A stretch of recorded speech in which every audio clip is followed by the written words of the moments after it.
Ustadz, kita eh, kita tahu sejarah Islam gitu ya. Islam sebagaimana bacaan kita, sebagaimana yang kita pelajari bahwa Islam pernah berkuasa selama berabad-abad lamanya. Ya.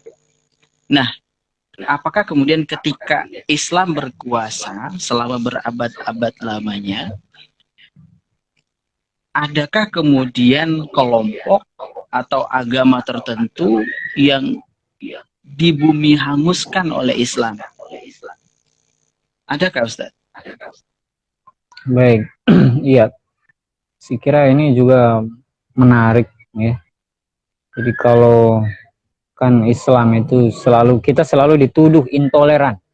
Nah, ya betul. Jadi sepertinya memang umat Islam ini tidak mengerti toleransi, ya. Tidak tahu bagaimana toleransi sehingga kita itu sering disematkan. Jadi sedikit-sedikit kalau ada masalah kita intoleran. Kemarin kasus di Jilbab di Padang itu intoleran. Padahal tidak ada pemaksaan. Sementara di Bali itu kalau kita ikuti beritanya kemarin, itu hampir di seluruh sekolah di Bali itu kan tidak boleh pakai kerudung. Pakai kerudung. Ya, alasannya itu harus dihormati. Jadi budaya mereka itu budaya lokal harus dihormati. Ya. Nah, tapi ya terlepas dari itulah, biarkan saya kira orang-orang yang berkepentingan itu yang bertanggung jawab atas persoalan-persoalan itu. Nah, tapi tanggung jawab kita bersuara sebagaimana tadi man ra'a minkum munkaran falyughayyirhu biyadihi.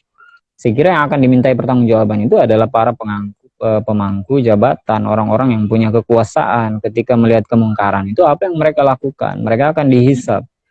Nah, sementara hisab terhadap kita itu adalah hisab terhadap lisan-lisan kita.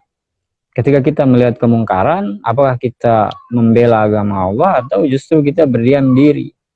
Nah, ini yang disebut setan bisu ya, oleh seorang ulama. Nah, fa'ilam yastati fabiqolbi. Ya, jadi kalau takut kena ITE misalnya, ya minimal kita itu jangan sampai ridho di dalam hati begitu. Jadi tanamkan kebencian dalam hati terhadap kemungkaran itu. Nah, jadi kembali ke persoalan toleransi tadi.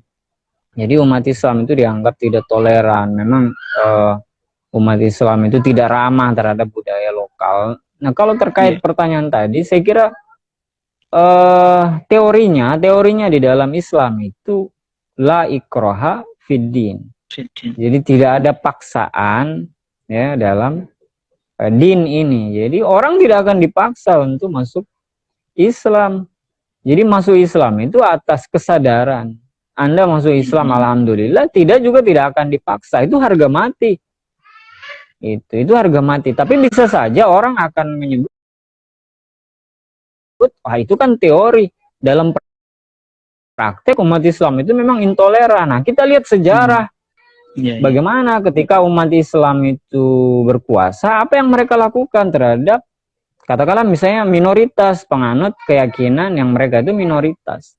Nah, kita lihat di bekas-bekas wilayah kekuasaan Islam, apakah memang ada jejak-jejak pemusnahan itu?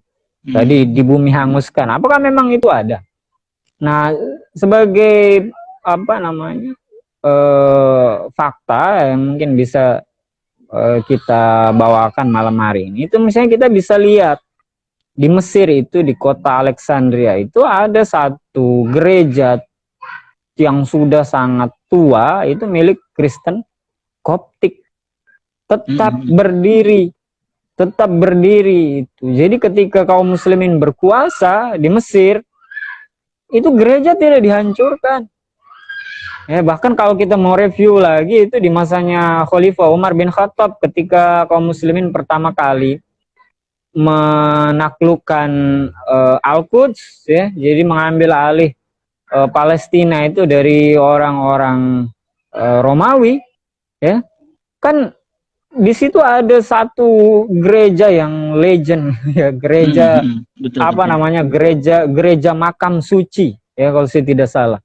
Gereja makam suci itu berdiri di atas keyakinan orang-orang Kristen bahwa disitulah Yesus itu jasadnya itu disemayamkan dan dia bangkit lagi. Nah, jadi disitulah berdiri gereja makam suci itu.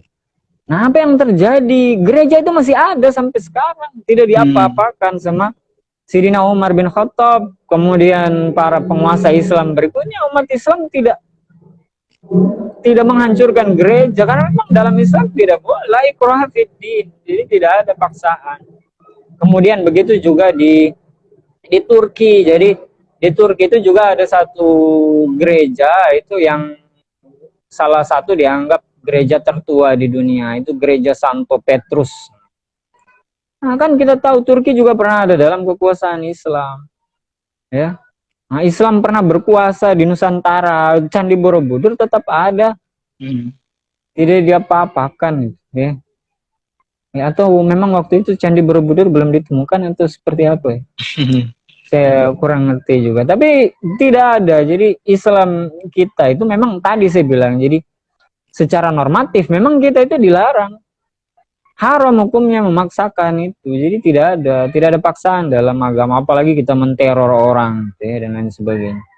Nah, saya kira jadi ini hanya apa namanya, tikaman-tikaman terhadap Islam itu yang dilancarkan oleh musuh-musuh Islam. Jadi mereka tidak mau Islam itu dapat pengaruh di masyarakat. Hmm. Ya, itulah pertarungan antara yang hak dan batil itu akan tetap berlanjut sampai hari kiamat. Nah, disinilah kita harus mengambil peran. Lagi-lagi ya pesannya itu kita harus mengambil peran dalam perang pemikiran ini. Karena mereka melancarkan propaganda busuk terhadap Islam, ya maka harus dilawan. Jadi tujuan kita itu, kalau kata Ustadz Ismail Susanto, kita tidak disuruh untuk menghancurkan kebatilan itu. Kita tidak harus Yeah. melenyapkan orang semacam aja, itu tidak. Ya. Nah, kita itu hanya disuruh untuk mendatangkan al-haq.